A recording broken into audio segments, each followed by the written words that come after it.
Hello, my name is Salvador Almanza, recording my persuasive speech for Communications C1000. It is currently May 1st, and my topic I chose was a proposed age limit for those serving in government. That's things like the presidency, things like Congress, both the House and the Senate, and judiciary judges, any form of government. And the reason I chose these, oh, by the way, I'm doing this in front of a live audience. Say hello, please. Hello. My sister and my mother. Um, Anyways, the reason I wanted to propose an age limit ban were for four things: a concern over cognitive ability, representative discrepancy between representatives and the constituents, tech illiteracy amongst older people, and outdated status quos. Now, we'll begin with that first one: cognitive decline. In the study I linked in my paper, we saw that cognitive decline starts as early as age 20, which is very concerning because, you're still young at 20. But we also see with things like figure one that it almost takes on an exponential shape as you get older.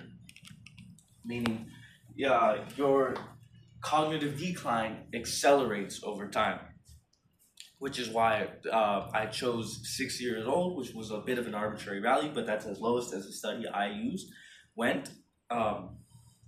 So we don't really have a baseline for how much worse it is as you get older. And 60-year-olds, you already start seeing this with popular media or just through common thoughts that obviously as you get older, you get much worse in the head. My second reason is the discrepancy between representatives and their constituents. These delegates, those in Congress, for example, have a median age of 57.9 for the House and 63.9 for the Senate. These are median ages, meaning that is the halfway point on the average for being older and younger, meaning half of these people are older than that, which is concerning since the median age for American adults is only 39.4. Between American adults and House representatives is a difference of 18 and a half years. That is an entire adult, according to American law. An entire adult is the difference between the average American and those who represent them, who propose bills, and who pass them. This discrepancy leads to high differences in thought process. These older representatives have very little clue on how current adults operate and how the current world is, very detached from the people they're meant to represent. Which leads us to our third point. As the world gets older or more modern, we see technology advance. And with younger individuals, like current day adults who grew up with technology, they have that literacy, they have that education that guides them and lets them know how to use technology.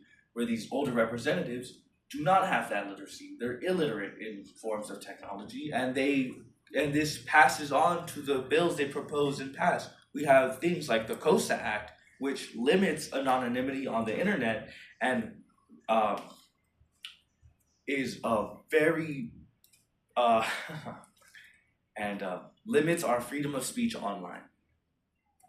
And obviously, there's also technology like online archives and having census data and tests being brought out through people digitally.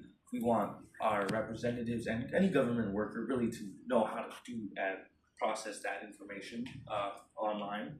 And then my final reason is the outdated status quo. Now, I said, as you remember, that the median age for the House is 57.9 and the Senate 63.9. these people were born. The median age was born at around the time the Civil Rights Act of 1964 was signed.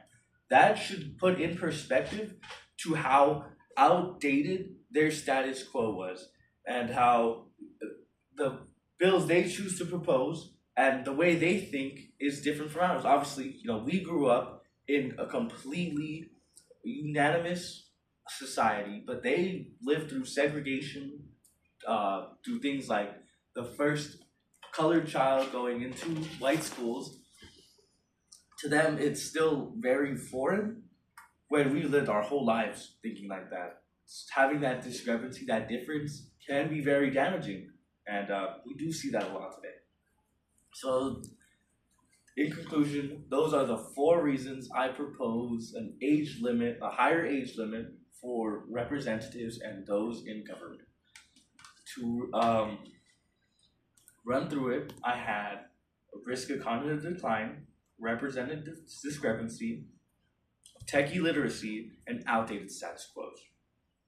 Thank you for your time. My name is Salvador Almanza. Goodbye.